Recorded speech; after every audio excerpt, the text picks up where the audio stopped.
Hello everyone, assalamu alaikum. How are you all? I hope you're well. Welcome back to my channel in this new video.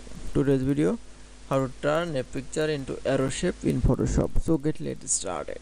At first open your Photoshop document. Now you can see turn a picture into arrow shape.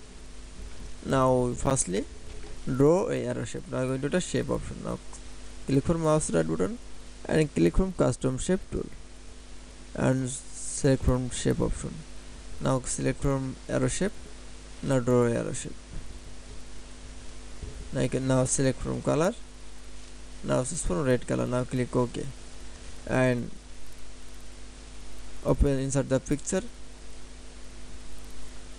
Then you can see now show the insert picture. This picture in the move the other space. Now you can see now click go into the layer option. Now click from mouse right button option.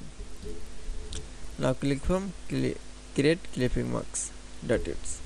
Now you can see turn picture into arrow shape in Photoshop document is very easily. I hope to enjoy the video. Please like, comment, share and subscribe my channel.